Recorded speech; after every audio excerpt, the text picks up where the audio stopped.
Welcome, friends, to GameMasters Studio, where we talk shop about running tabletop role-playing games. With us today is Jared and Ed, with your host, Jerry. Hello, and welcome to GameMasters Studio, where we'll be talking about tabletop role-playing games, tips, tricks, and advice that you can use, hopefully, to help bring your own game at home up to the next level. We're going to be talking today about integrating PC Backstories into the campaign world that you weave to help bring your players into your game, get them a little more invested, and some of the options that you can do to help that to boost your own. My name is Jerry, aka Frieden, host and moderator for today. With me in the studio is Jared, aka dm.f, proprietor of Mad Doc Designs, creator of the World of Wrath, and semi-professional DM, and Ed. Oh, I really wish I'd peed before we started. All right. Ignoring that, we are moving into the topic for today, PC Backstories, integrating them into your game. Now, we've spoken a little bit when we were talking character creation about PC Backstories. So let's actually take a few moments, talk a little bit about what to expect from players' backstories before we start moving into how to use them in your game itself. I see most PC backstories as kind of like the origin story, the coming of age kind of story. My experience, most PCs or most players focus on the moment that defines the PC to become who they are. Like if they're going to be the great and powerful necromancer, what event led to them making that decision is typically what I see, or what what event they had to suffer or go through to become that great and powerful necromancer. If I'm a thief because I grew up poor and penniless on the streets, I was an orphan, that kind of thing. So like you get that origin story, you get the Batman Begins moment of how he became Batman, Yeah. It also depends on your players too. Some of them are going to really like when you say, "Hey guys, I'd like a backstory for your character." Some of your players are going to be like, "Awesome, I'm going to write something up. You're going to love it." And they're going to do it. Yeah. Some of your players are going to kind of almost cringe at that because they're there for the playing part of it. They're not really there for the story part of it. Not everyone's a writer. But that's the great thing is you can let your players know, hey, your background can be as vague as you want. I might pull some stuff out and make throw some specifics in there, that you don't necessarily have touched on. But you can make your basic backstory be vague. That's fine. And this also, you'll have to remember, this comes back to knowing your players. Oh, of course. You're going to have two players who go, you say, okay, I want you to write up a backstory. And they both go, awesome, I have a great idea. You're going to love it. And one of them comes back with a 5.5-page backstory. Right. And the other person has 2 paragraphs and says, look how cool this is. Yeah. Well, that's kind of funny you should say that. I mean, we had one player that was in our group for a little while. I mean, he moved away, but he was always adamant. He's like, I don't write player backstories. Like, the most backstory I've ever written for a character was 2 paragraphs. I'm like, then give me the 2 paragraphs. Like, I want something. And, he put off, writing a backstory. Just would not write a backstory. Until finally I came up with, I had the thing that I did for a little while for my 3.5 game was, if you put up backstory and you could actually put up side fluff pieces too, things that happened before your character started in this game. I gave you bonus XP. That made him write a backstory. Yep. You offer XP as a reward. People that are like, I don't do backstories. Oh, here's my 3-page dude that never writes more than 2 paragraphs for backstory. 3-page backstory.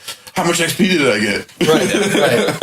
And that was also really fun because it led to people exploring and developing their characters. I know we're kind of getting off on a tangent here, but setting up that motivation for people to do the fluff made for some interesting, not only did we get character backstories, we got, as the game was going on, I'm going to tell this other story about my character from his past. Yep.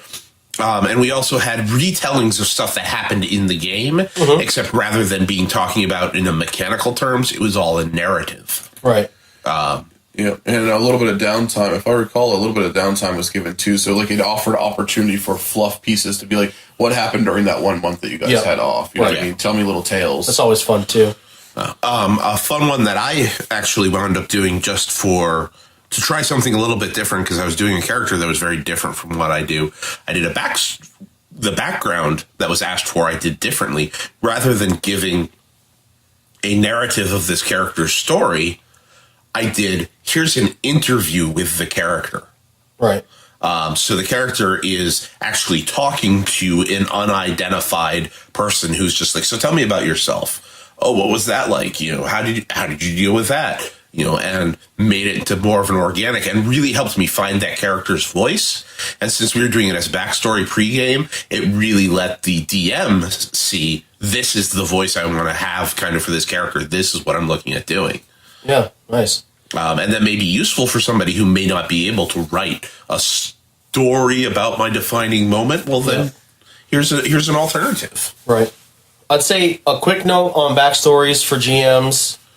If you want to throw just a few guidelines in there, that's fine.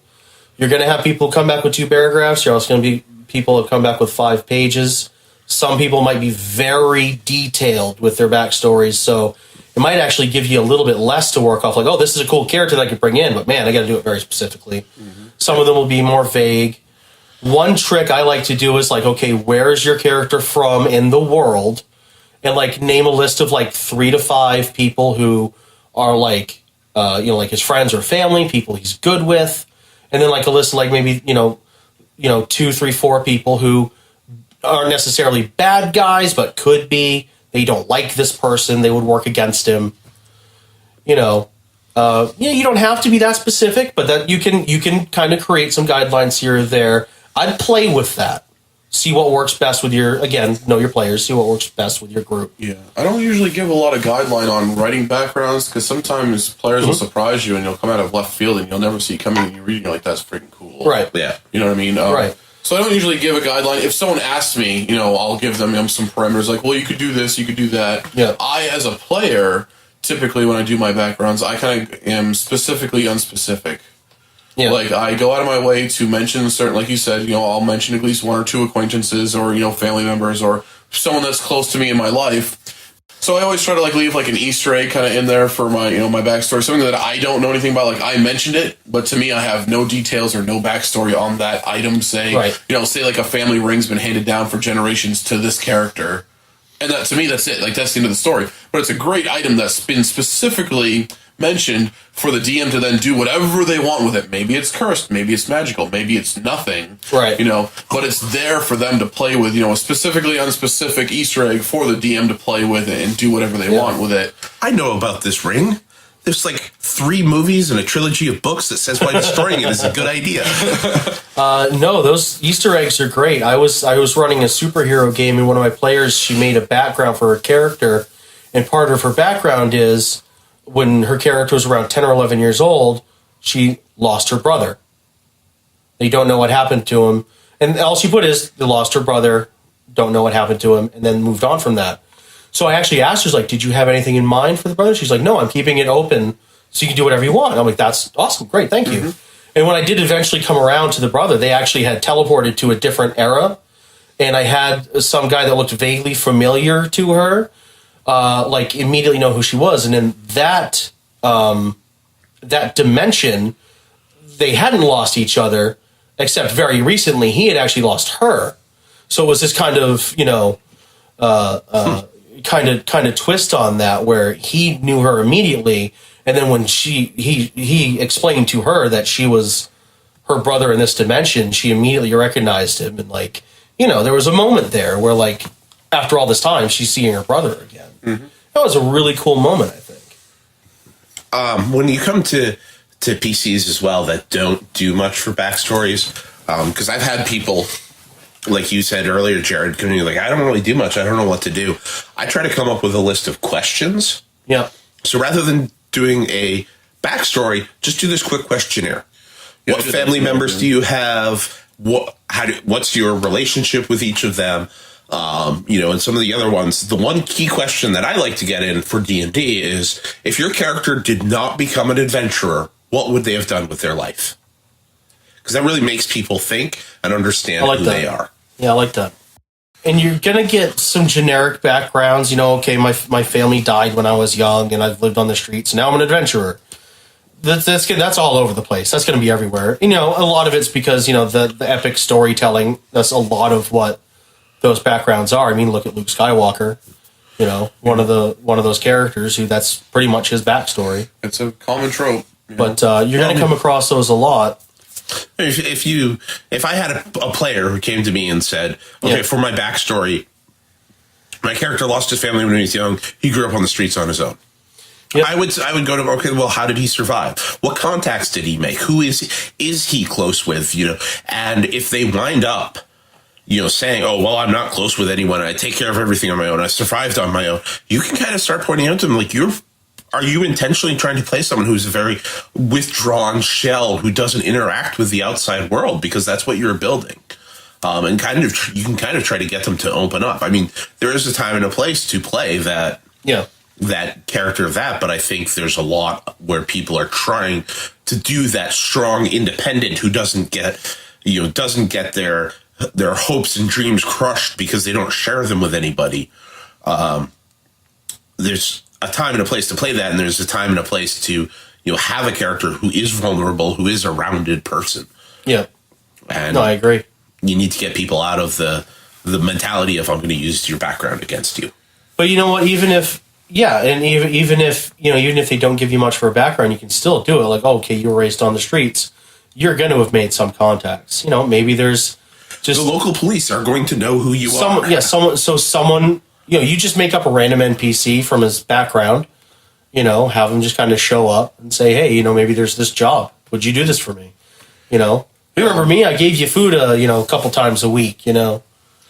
Yeah, I mean, the more vague they are in the background, I mean, now, getting more into the purpose of the podcast of, incorporating their backgrounds into your stories. Yeah. I mean, the more vague they are, the more that you have room to work with, and the more you're telling them their backstory. Exactly. Which is something I try to avoid, which is, it's nice to have some specifics from the player, because then you're not telling them who their character is. They have a chance to tell you who their character is, and then you play off that. But not everyone's going to be like that, so sometimes you have to say, all right, you gave me two very vague, bound paragraphs, so I'm filling in your background for you because you weren't specific, so now I have all kinds of room to play, and if you don't like it, then you're going to have to kind of deal with it. Yeah. Again, you want to know your player, not purposely try to piss them off, but you're always going to walk that line of like, I think this would be cool, but he might not appreciate it. And this goes back to something I mentioned earlier as well. As a DM, I always like to say the background that you present me is the background as your character knows it. Mm-hmm. As a DM, I will be honest that at times I will take liberty and change details, or there may be motivations, or there may be other things that you don't know about that's actually going on to help it fit more smoothly into my world. Yeah, absolutely. Because I mean, not every game needs to have the player's background come into play, but I think it adds a lot of immersion, it adds a lot of depth, and it it really brings the player into the game because it's bringing the character into the game specifically. If you're a paladin of vengeance and your brother and your father are both very evil paladins, and then I'm like, I was going to introduce like an evil cleric paladin kind of guy pretty soon here.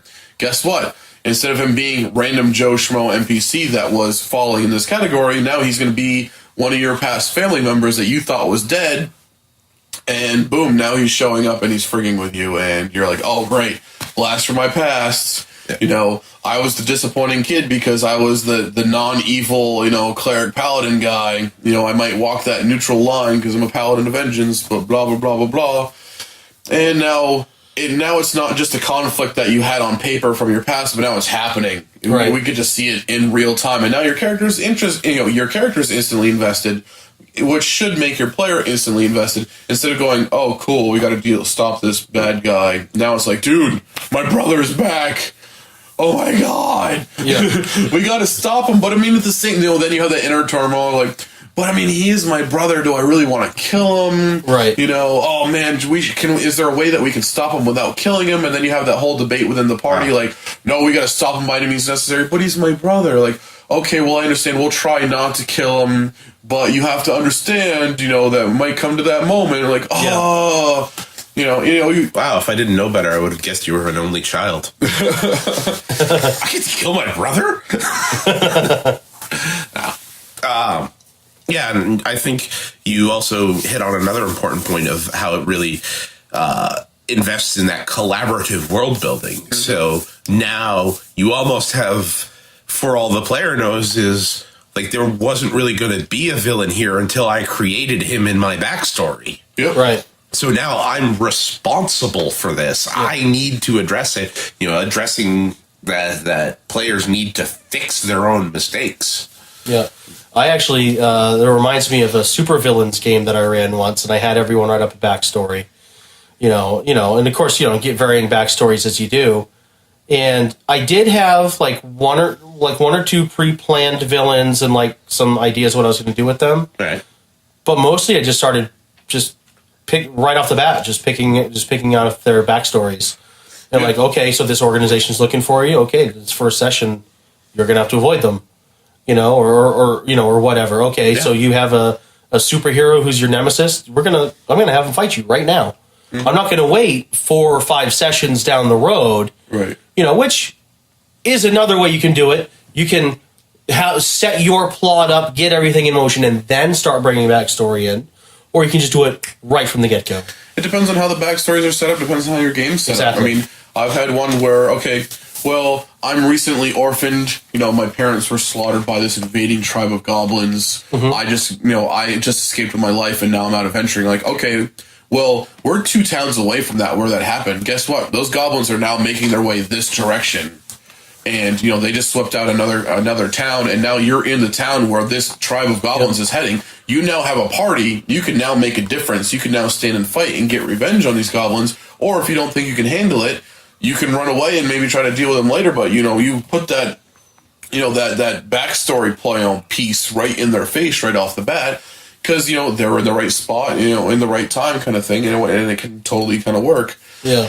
Or you could have it be one of those things where, again, like you said, down the road, okay, the goblins, you aren't nearby, but you know where the goblins hang out, what region they hang out in. You're nowhere near there. I want to go back and get revenge from my parents later on down the road when I'm stronger, kind of deal. Right.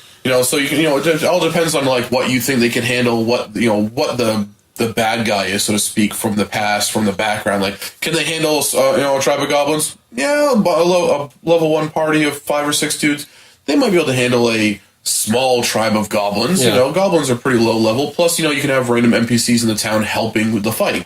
Right. If it's like the big bad wizard dude that slaughtered your because Voldemort came to kill your parents. Right. You're not going to go after him right off the bat. He came to your high school and killed everyone, and you're the only survivor. Yeah, no. Maybe I need a few levels. If he tried to take over a high school, I'm pretty sure he'd fail. Yeah. You set that up for down the road, but you make sure that they know that that's in your world and that can happen. Some players, after they write their backstory, are going to be very backstory driven. Like, this is like, my goal is revenge. Yeah. I want to move towards that. If that's their, like, make sure you can let them move towards that. If that's, a big plot hook that they've created of their own, don't, allow that to move forward. Okay, I need to get stronger. Okay, so we're going to play through my adventure to get stronger. Once you're stronger, you want to go seek revenge, we'll let you go seek revenge. Whereas other ones, like you mentioned, I have, villain A, B, C, D, NPC, Q, Y, X. Let me just pull some of these NPCs and villains from other miscellaneous backstories and just insert them, and now you're instantly connecting the other players in the group. And I think that actually kind of segues to a really good point, too. If you know you're setting up a game that's really not going to require a whole lot of character backstory, and you have players who want to write backstories, let them know. Mm-hmm. It's like, you can write something up, but I might not be integrating it in this. I actually have a game that I'm running where I told them your backstory is not going to come into play after the first session. If you want to write something up, great, but just to let you know that's going to be a thing. So that way, if I had any players who were really backstory driven, they at least wouldn't be heartbroken if they did write up a cool backstory and then it never came up. The other flip side of it is, as a GM, if someone does write up a cool backstory, get to it at some point. Yeah. It doesn't have to be right away, but please get to it. Yeah, touch on it. Because it's going to really make that player's day. Well, I think backstories are a key piece of the storytellers and the actors. Yeah. Going back to the player types. And I think if you tell them up front that backstory isn't going to come into play, then that effort is going to get redirected into making the existing character something interesting and memorable. Mm-hmm. I've told players as well, we're going to do something where a backstory is not as important as making a character, in the moment that's interesting. And you're right. As long as people are told up front, it works. It can work out very well because then they put that extra effort there. Yeah. Yeah. Yeah, I mean, a lot of that, in my opinion, kind of comes down to, like, what level are you starting them at? You know what I mean? If you're starting at level 1, like, how much background can a character... Like, I'm a 16-year-old human kid, fighter dude. Like, okay, I mean, obviously you've lived for 16 years. You could have a horrendous background. You could have a pretty bland background. But, like, you're 16, you're level 1. You're starting your career now, in theory, you know what I mean? Or you could be a 110-year-old elf. Or you could, yeah. Let's be honest, you've lived for 100 years. Yeah, you probably did some stuff. You lived for 110 years, but at the same time, you're the equivalent of adolescence. So it's like, what happened? I went to school for the last 80 years. I just graduated elf in high school. But for some reason, I don't have all the knowledge skills. It's like, but still, I can't randomly just do geography. I don't get it. But again, it's very subjective, But if you're starting at like level 5 or 6, then like I really encourage, like even if it's only like a couple paragraphs, like tell me a little bit about what you've done to get to level 5. Like even if it's not going to be a backstory driven thing, like I want to know a little bit. Like you're level 5, dude. Like you're kind of a hero already. Yeah, what'd you do? Yeah. Yeah, and done well, integrating those backstories. Not only can it invest your character in the world, and players into the world, it can invest the players into the party and into each other. Right. When I know I'm backtracking a bit, but when the evil cleric shows up, that is this character's brother, and they defeat him and drive him off, and the other people are like, "Oh wow, who was he?" You now have somebody in the party who, I can tell you exactly who he is. Yeah, I'll tell you all about him. Yeah.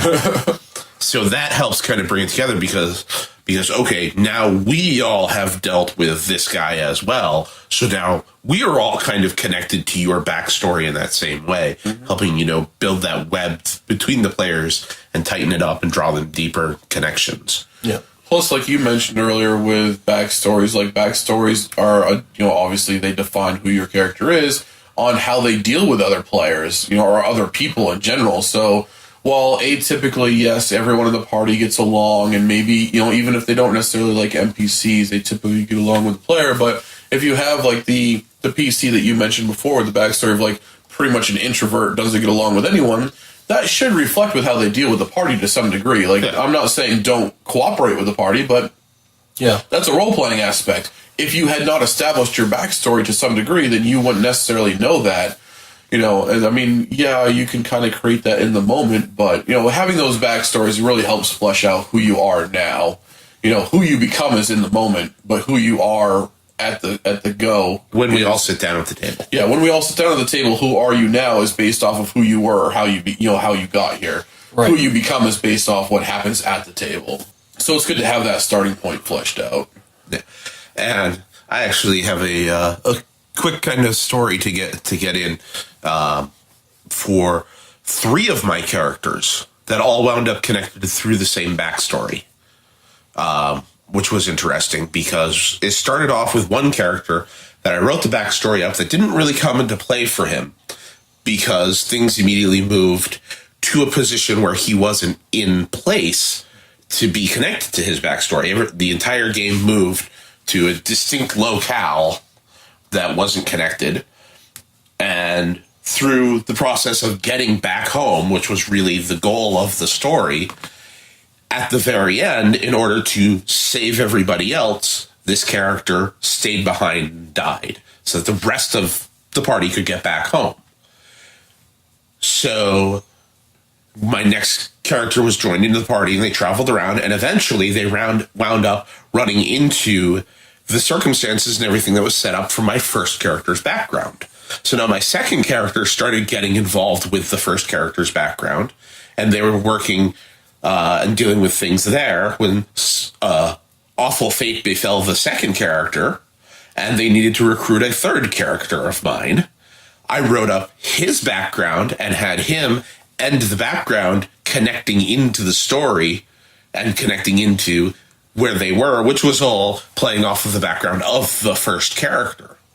So even though in this single campaign I had 3 characters, 3 distinct characters who never met each other, they were still all connected by this unified thread that brought all of them together.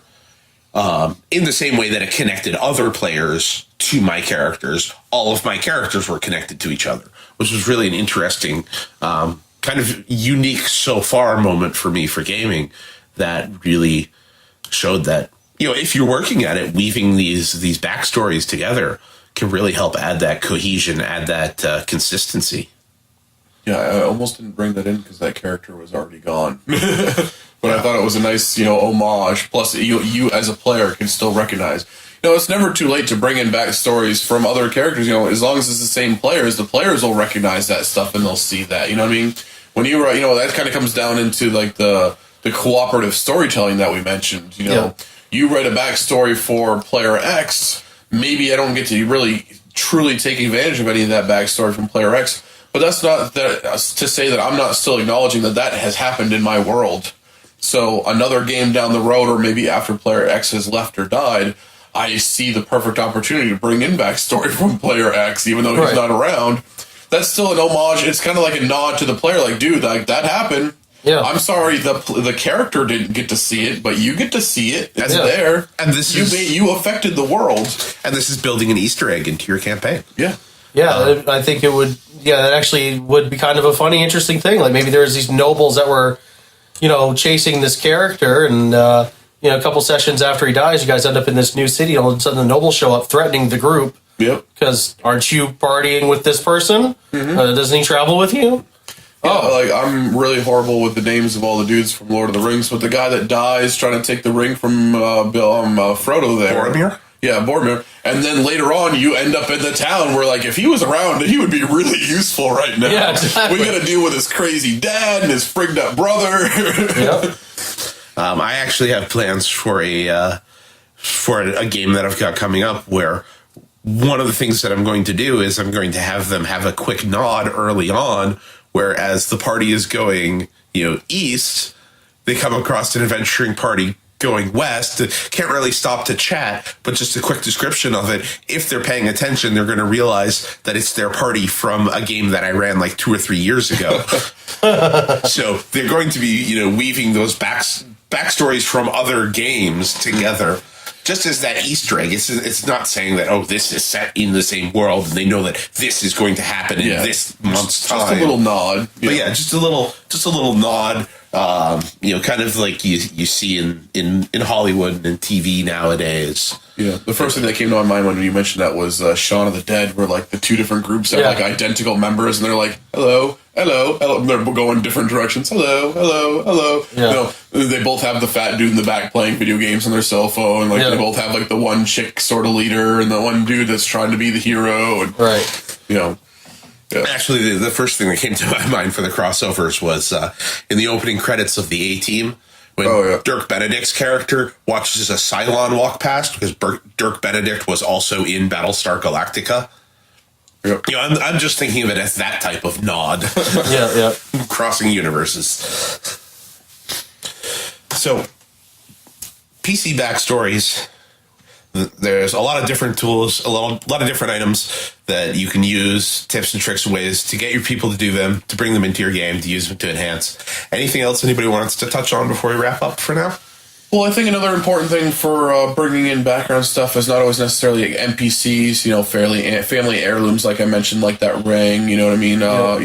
Like items, handed down magical items as a family heirloom can be a big thing, or just keeping in mind, like, the names of cities where people, like, are supposedly from or born, you know what I mean? Because not everyone has a list of every single city that exists in their world, so if you make mention of, like, okay, well, my character is from Orlando, Florida, in the country of Russia, okay, well, never heard of that before, okay, but I'm going to make mention of it now. I want to acknowledge that exists in my world down the road.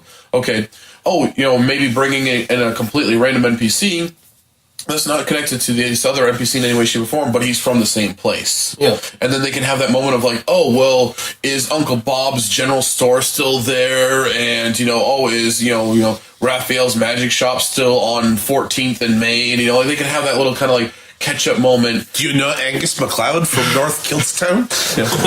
Do you know Connor MacLeod or the Clan MacLeod? You can kind of have that moment, and also, giving them the nod of like, this place that you created in your backstory does exist in my world. Yeah. Or if the player goes into a shop and I have the finest wines imported straight from, that far off country that they said they were from. And it's like, oh, I haven't been able to find a good one since I've been here. Yes, I'll definitely you guys gotta try this. It's the best vodka you'll ever have. I told you, this place is famous for its vodka. Oh, well, now we see proof of that. And actually, this sort of thing's coming up in one of the games I'm running now. I had a character, she'd written up her backstory, and she was from a country she called Evermead. And we hadn't really decided where that was from, but I had a world map. So one day we kind of sat down, we decided that, we'll find a spot on the map, that's where Evermead's from. And it actually happened to be an area that in game right now is actually fairly close to where they're trying to go. So I just decided, screw it, they're going to her hometown now. They're going to go there, purchase a boat, and go to another spot, so they don't have to pass through a really treacherous desert. Stop off. Yeah. But yeah, it's the idea. So now there's going to be at least a session or two, adventure in Evermead. Just we're going to meet her family now. We're going to I was going to say that offers so many opportunities now because you're like, oh, I got to see catch up with my family, see if my old friends are still here. Yeah. And she could show up and everything could be fine and dandy, and it could be like a happy family reunion, or you could add in a whole huge plot twist of like, oh, well, your best friend was actually kidnapped and her husband was murdered, and, offer these little side adventure plot hooks, and, you could even tie them up in this town for, an extra week, but just, huge opportunities there, when you have those kind of, those stopovers, visiting the old family home.